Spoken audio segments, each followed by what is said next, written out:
This was my fastest turnaround time for a CGC shipment ever.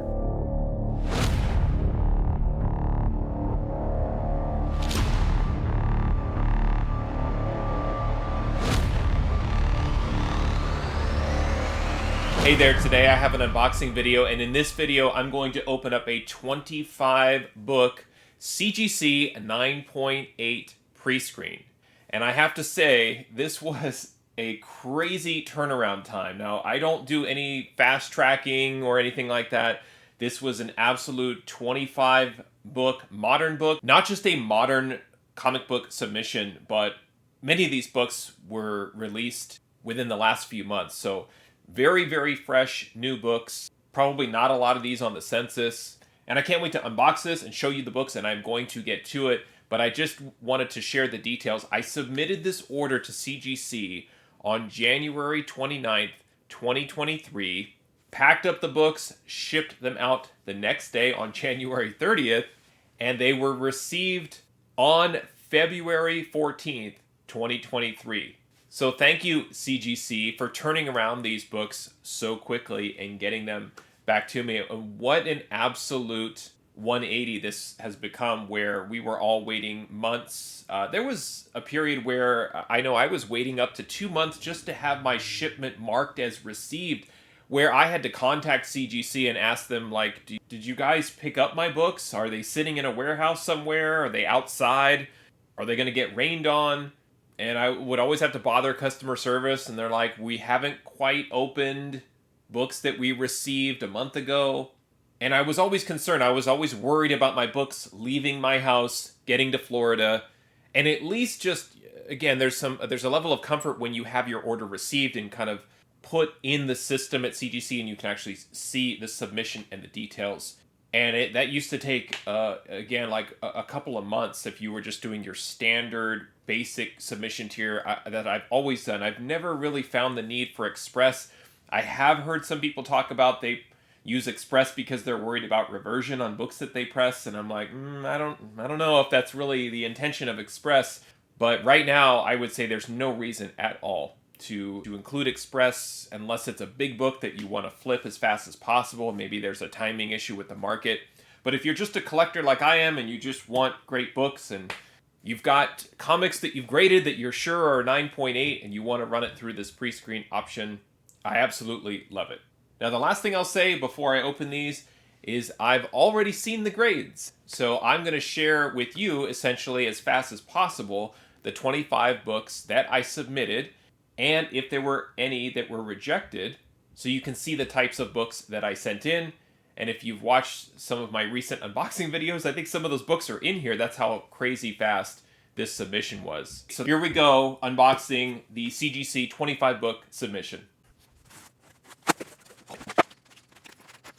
All right, here we go. Now, there is a very, very small, it looks to be 2 comics in here that were rejected. So this was a 23 out of 25. I will go ahead and tell you that. So which books did I submit in this 25 book modern CGC submission? The first book is absolutely stunning, and I love this style. This is Sword number 8, and this is the Russell Dodderman variant edition, where we've got the character costume versions, all different iterations of Storm. I have been having a hard time getting these in a 9.8. I'm not exactly sure why, but for whatever reason, I have just been unlucky with these, so I'm really happy to have this one. And what's funny about these variants is even the open order ones are picking up in value. There are a couple that are incentives if you're trying to collect all of them like I am, but this was an open order one of Sword number 8. This is from November 2021. Next is Black Cat number 1. This is from August of 2019. I love this J. Scott Campbell cover, and I have submitted this before, and I submitted it again because I bought these from Gmart for 99 cents, and you really can't beat a great J. Scott Campbell cover. You've got Black Cat. It's a number 1 issue. Lots of stuff going for it. And for me personally, it's just fun. These books, I picked up a stack of these from Gmart for 99 cents, and I love getting these back. All right, now this book I just recently picked up, and I believe I got this from Gmart as well. This is Catwoman, number 47. This is the 1 in 25 Tula Lotte variant cover, and absolutely love this. I love the whip kind of being blurred and out of focus, and the colors swirling around. Lotte is a fantastic artist. She has a very, very interesting style. It's realistic, but there's a lot of like motion and dynamics to her art. And it's kind of like a softer style too. So her lines are a little softer, but really love these Catwoman incentive books. And this is Catwoman 47. All right, just for fun, let's do this. Let's cover one up and go. Now, this book, I was almost sure that I was able to get this in a 9.2. So let's see. Oh my God, it's a 9.8. This is Iron Man number 19. This is the David Nakayama 1 in 25 variant. I absolutely loved this cover when I saw it. I really feel like this is one of Nakayama's best to me, and I do have some other Nakayama cover books in here. To me, the faces sometimes, they come off kind of like Art Adams, where they're a little bit childlike or a little bit and kind of like an animated face. And there are some times where it just sort of takes me out of the moment. And Iron Man being the character that he is, I feel like this really plays to Nakayama's style. This is absolutely great. And I cannot wait to hang this on the wall and display it next to my Iron Man 1, Iron Man 150. I love the 4 lengthening. He's just coming at you like this. I mean, it just a fantastic book. So I think you could see a theme here. These, while they certainly have value, these are books that I felt like I was sure they were a 9.8. They were incentives that I got at a discount. So when I was doing my cost analysis, like, is it worth sending these books in? I wasn't buying these incentives for $25, $30, or $50 and then sending them in and then seeing a value of $50. I was getting these at a very, very steep discount. Many of them through Gmart, kind of around that Black Friday sale, kind of holiday special thing. And I was doing a bunch of ordering in November of 2022, opened these orders in December, kind of graded them all, and in January decided which 25 to send in. So basically what I'm saying is I graded books that I like, and not so much books that I feel like are super tremendous investments. But I did want to make sure that these were desirable and collectible books before I sent them in. And speaking of desirable and collectible, this is Harley Quinn number 24. This is the KRS Comics incentive edition, and this one is the trade. I am absolutely in love with the recent variants done by Warren Lau. I don't even know what else to say about it. You know, I was thinking this would be a candidate for cover of the year for 2022, but it has a release date of 2023, so it's already number 1 for me. Also, his Power Girl is right up there. This was an example of one of those where I really struggle, and I'm just going to hold on to this for a second like this, but I really struggle sometimes with store exclusives, and I've talked about this many times. And what I have moved away from, instead of getting the email or the push notifications about a new exclusive, waiting for it to drop and buying a set, every couple of days, is waiting for those store exclusives that really, really pop, that really, really matter. And then when they do, and when I see books like this, then I go all out and I'll buy a couple of sets. I'll try and find an online store. It's not just KRS Comics, it's like all of the online stores that are affiliated with each other, that help each other. And I'll pre-order a graded version, if I can, of the full art or one of each. I just kind of go crazy. They even offer sometimes signature series versions. And man, this was one that I had to have. There's even a larger version on the back. My goodness, just very impressed with this one, and so happy to have this one back and added to my PC alongside other books that I feel like are my covers of the year since I got back into the hobby in 2019. So now that I've gushed over that book, let me just show you what else I sent in. Now, there's a little bit of a story with this. Well, I'll take them out of the plastic, but this is 3 copies of the same book, but it's the foil edition that I got from the Warren Lau store directly. Those are foil variants. Now, I believe that they are limited, but these books, I simply ordered them. I received them, obviously. I put them in a stack to consider for Prescreen, but what I was going to do is I was going to open these up and take a look and see, okay, well, maybe I'll send in the best copy out of the 3. I'll kind of do the thing where maybe I'll slab one, I'll keep one raw, and then maybe take the 3rd one and post it up for sale to see if I could get some money back on these, because these picked up in value. And I just figured with the Prescreen option, the worst thing that could happen is they get rejected.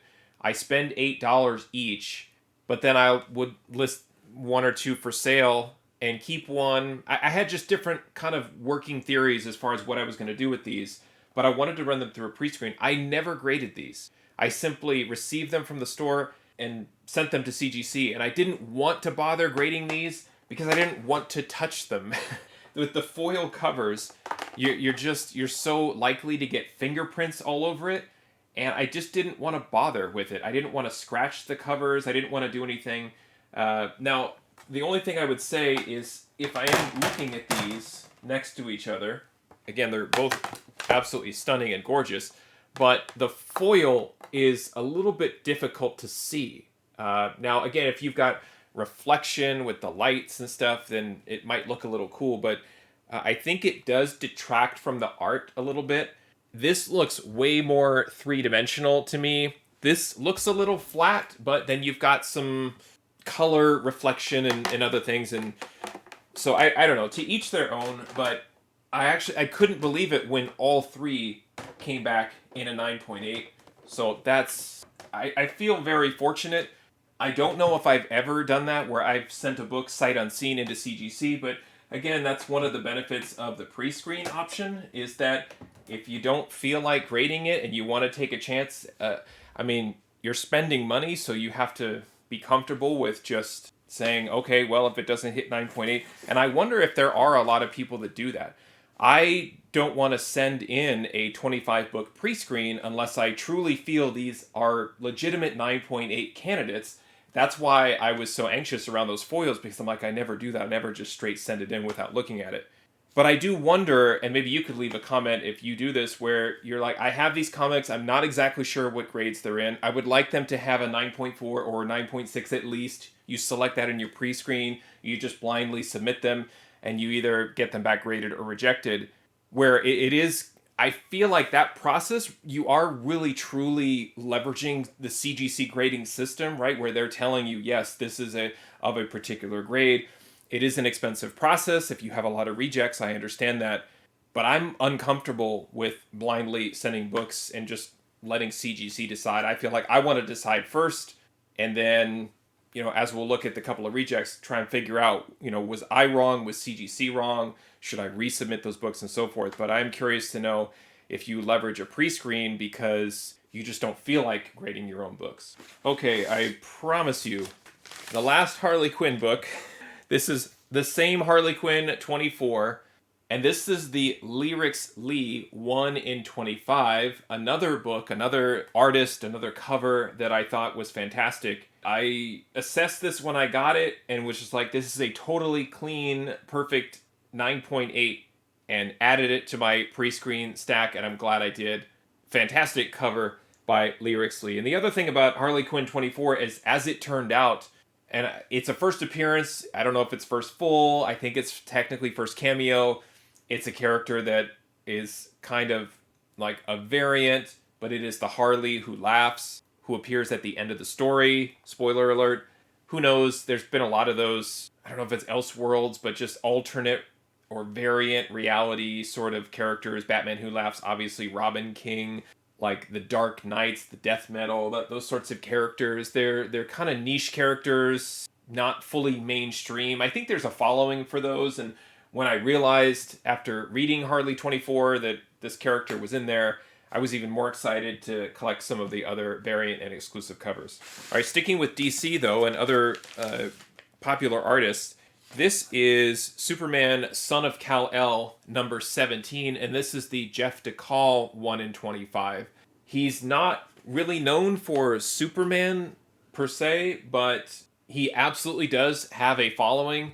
I would say I'm probably somewhere in the middle where I don't love all of his books, but then those books that I see and we're like, okay, that's awesome, I really, really love them. It's one of those situations where I don't blindly collect every DeCall cover, but a book like this, I saw it and I pre-ordered this. This came from Third Eye Comics. And I think I remember even them messaging me saying something to the effect that they had some damages on these and they wanted to know if I would wait because they were going to get replacements or if I wanted a refund, and I just said I would wait for it. I didn't really have to wait too long. I don't know if they found some better copies, but again, this was one of those where it was kind of a no-brainer. Both Harley 24 and Kal-El 17 have not like a super thick cardstock, but there is a cardstock cover. And what I noticed with the cardstocks is that CGC will allow just a minimal amount of splitting on the corners because of the cardstock, because of the heaviness of it, and they still give it a 9.8 because both of these corners just have a touch of whitening around them, but it's still passed. So that's just interesting to note in case you have any cardstocks where you're like, I don't know if this is a 9.8 or a 9.6. They do allow for just a little bit of whitening on the corners, but then the rest of the cardstock, you either know with the cardstock if you have a 9.8 or not when you're looking at the spine, because if there's just a mashed cardstock thing, it usually breaks color, it can't be pressed. But for the most part, you can have pretty good success with those. Next is Something is Killing the Children, number 27. This is from December 2022, and this is the Dan Mora 1 in 25 incentive. Love Dan Mora, love that this was a full art variant. I am a fan and collector of the Something is Killing the Children series, but I have kind of gone through like an oversaturated variant cover, process or journey with this series because they just overdid it, where some of these had 30 or 40 variants for a single issue, and it was getting to be too much. And so now really I'm still collecting cover A. I'll a lot of times order cover A and cover B only, and then I'll look at the incentives and I'll check out if there are additional store exclusives.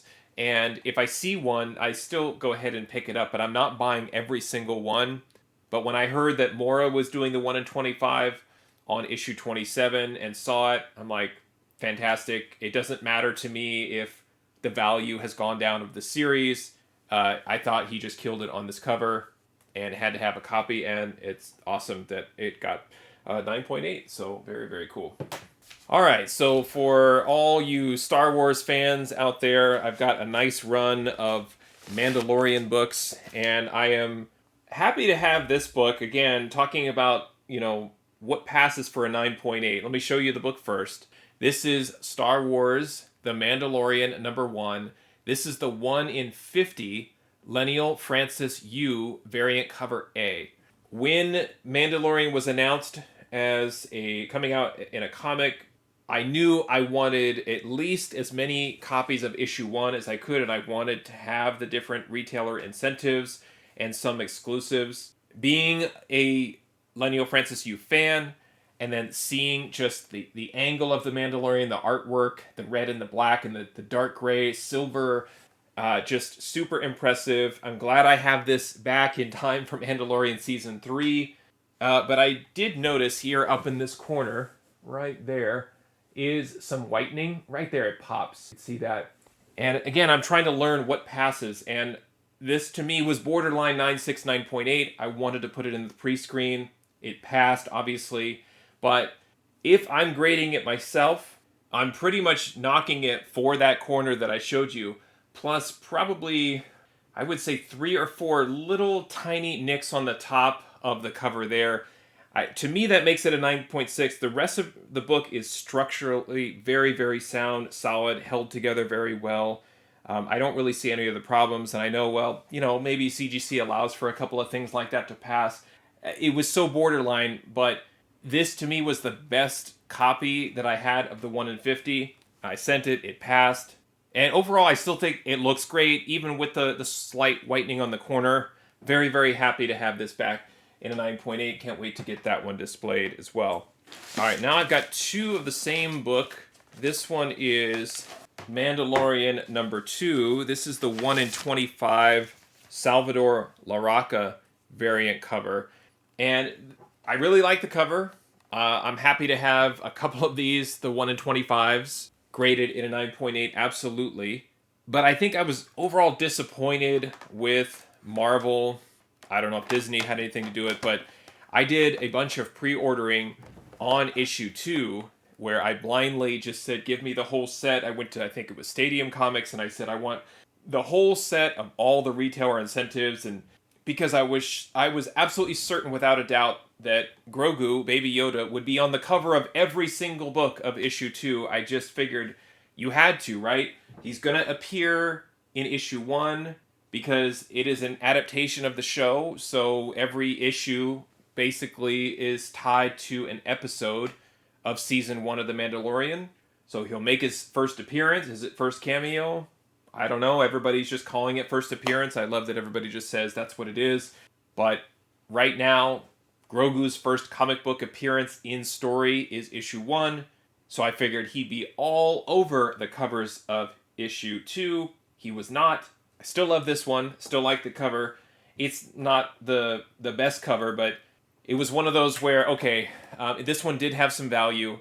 It is an incentive. And to me, no-brainer, 9.8s, and had to send it in. So I did, so I've got 2 copies of Mandalorian number 2, the 1 in 25. Finishing off Mandalorian, and just like the Lineal Francis Yu cover I had to have, Star Wars The Mandalorian number 1, the David Aja cover. This is the 1 in 25. I had a hard time deciding if I liked the Aja cover or the Yu cover better, and now I have both, so it doesn't matter. But this is, it's minimalistic. It almost looks like an art piece, a painting. It's got the Twin Suns. It's got the Razor Crest. It's got Asia's style.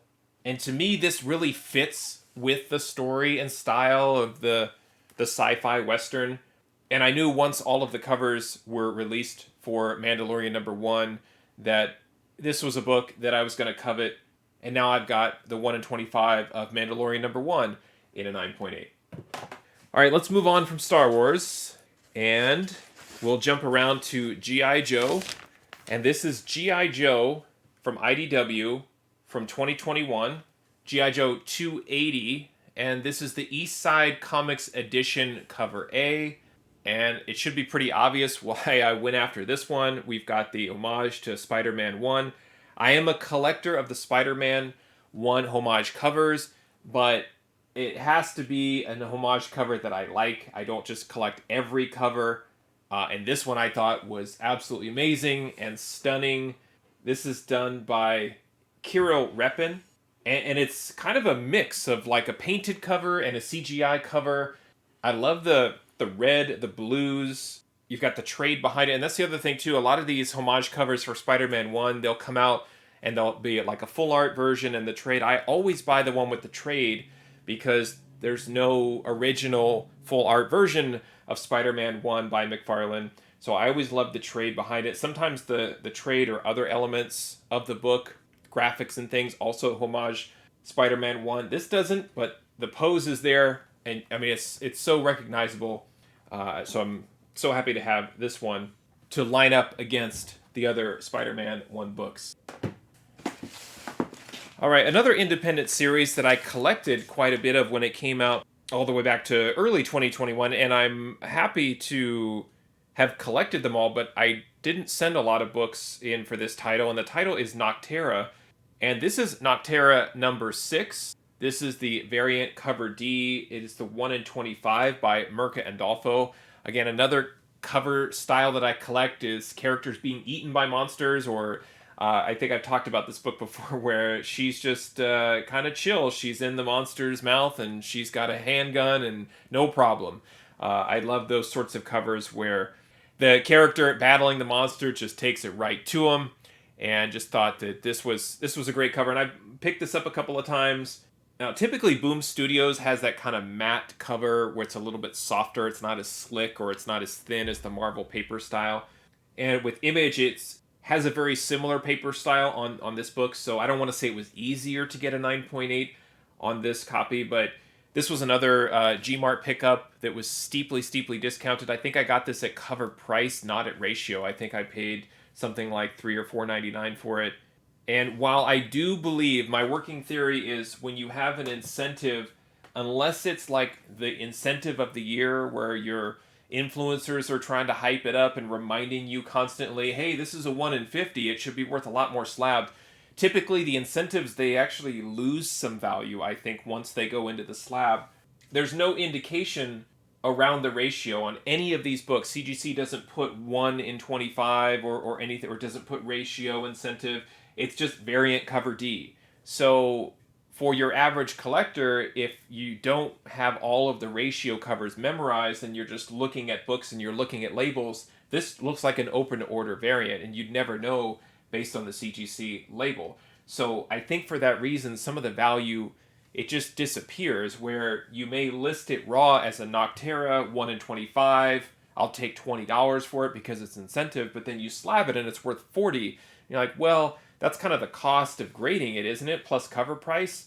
The multipliers and all of that stuff, I think it starts to vary and disappear a little bit once it's graded and slabbed. I don't really care. I know myself which books were incentives, which one were retailer incentives, and what the ratio was. But it is something just to kind of keep in mind. If you've got a 1 in 50 and you think it's worth $50 raw and you slab it, it's not like it's worth $250 or $300. In some cases it can be, but as you see with the prices that I put up there and the values, a lot of times the ratio, that built-in ratio value just goes away.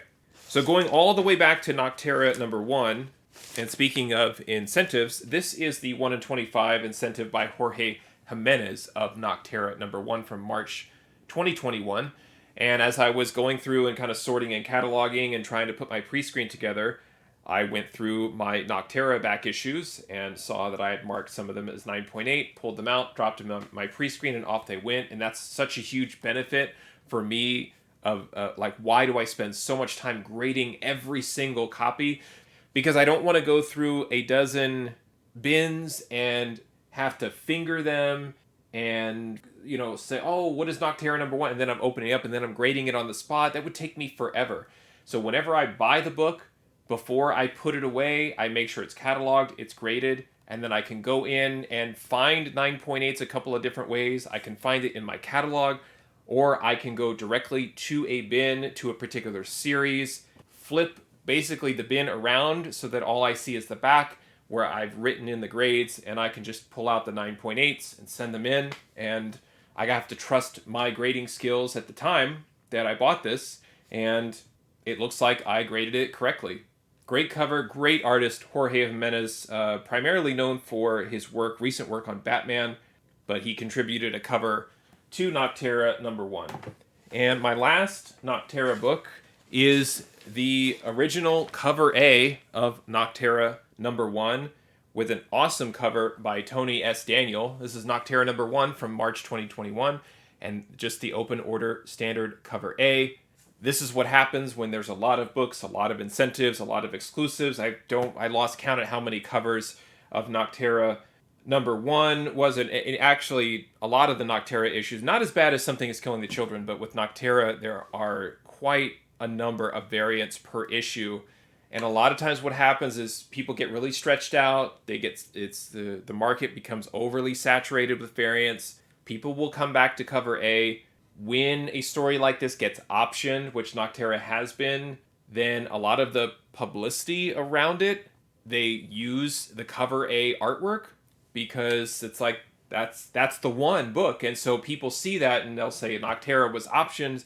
They see this again. And then there's more appreciation for that cover A. But when it's released, you kind of feel like, well, I want one of every cover, or I'm going to pick my favorite cover. But you always want to consider picking up cover A, and I'm glad I did, and very, very happy to have this one in a 9.8. All right, 4 more to go, and these were recently ordered and received getting back to David Nakayama, this is Avengers, X-Men, Eternals, or otherwise known as Axe, Judgment Day, Omega #1. That was a mouthful. The Nakayama Full Art Edition featuring Psylocke in her Hellfire outfit. And this was another one where I had ordered these, where I got, I think it was like a buy 3, get 3 free, and I ordered 3 exclusive sets. So I got the trade and the full art ×3, and then got trade and full art ×3 for free. And I couldn't pass up a deal like that, where you end up getting a lot of these for somewhere around $5 to $10 each, when they would normally be selling sets, where each book is kind of averaging 15 or 20. So I couldn't pass up on the deal. I unlocked free shipping, and I just thought this was stunning, a very stunning cover of Psylocke by David Nakayama. All right, this was another recently acquired book. This is Scarlet Witch #1. This just came out. This is the 1 in 25 Pepe Larraz retailer incentive cover. And I'm a big Larraz fan. I love his work on X-Men. And when Scarlet Witch #1 came out, it was very similar to kind of how I felt about Mandalorian. It was like, I think with her being one of my favorite characters, I'm probably going to end up getting all of the covers. And then what I was going to do is assess which ones I thought were a 9.8. And unfortunately, I even got the 1 in 100, but I didn't feel like that was a slam dunk 9.8. Now, I could have included it with the pre-screen, I get that, but I wasn't sure. I knew this was a 9.8 and sent it. And it's interesting on the label, the first comic book appearance of Darcy Lewis. She, if you remember, from Thor 1 and 2, from WandaVision, and CGC put it right there on the label. So there you go. That's Scarlet Witch #1 from March 2023. So this one came from the future. And then the last 2 books, kind of a combo of the books that I just talked about. I've got Scarlet Witch #1, and it's the David Nakayama exclusive variant. And I thought that both the trade and the full art versions were 9.8s. So I sent both in. I figured these books were going to be tough with the all-white cover.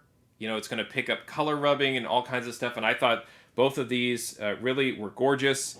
I think the art's gorgeous, but just in terms of the structure of the book, I didn't see anything wrong with them. And I was able to get 9.8 on both of these.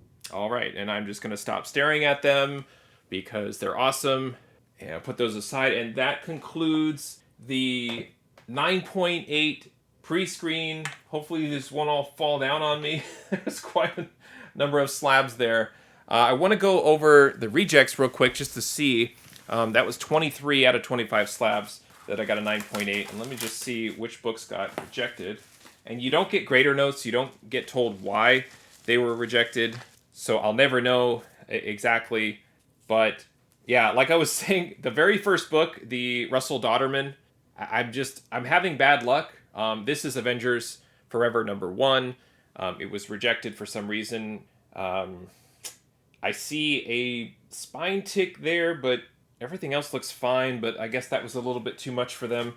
And then this was a book that I just got, but it was not a recently released book. And this is Tomb Raider 43. So while it has kind of a modern style in terms of the actual, like the paper quality and everything like that, this one I feel like was probably a reach to send in, because I think one thing I've learned is when they really say modern pre-screen, they really want books that were released within the last few years. Now, it doesn't mean that they won't grade any book, but they call it a modern 9.8 pre-screen for a reason, is because they figure brand new books that come out, they are more likely to be a 9.8. There are fewer things that they have to actually scrutinize. If you're thinking about like a Silver Age book that looks like you pulled it out of the garbage, like what grade are you going to give that book? Is it a 3 or a 3.5? There's like a whole thing. Whereas these books, you're not dealing with a lot of that cover wear and all of the spine ticks and folds and tears and you name it.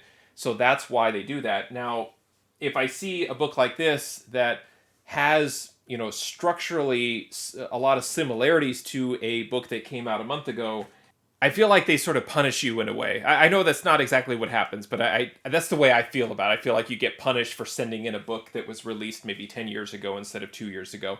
It's just, I feel like I've learned my lesson. I'm not going to send in books like this. I feel like if I had swapped this with something else, maybe I've got the 24 out of 25. I still obviously didn't get the perfect submission, but I think I did pretty well. I'm still on the hunt for these Dodderman books. I'm gonna try and get as many as I can in a 9.8. But that's it. That's the submission. Very, very happy with it. I still can't believe I got those 3 foil books on a 9.8.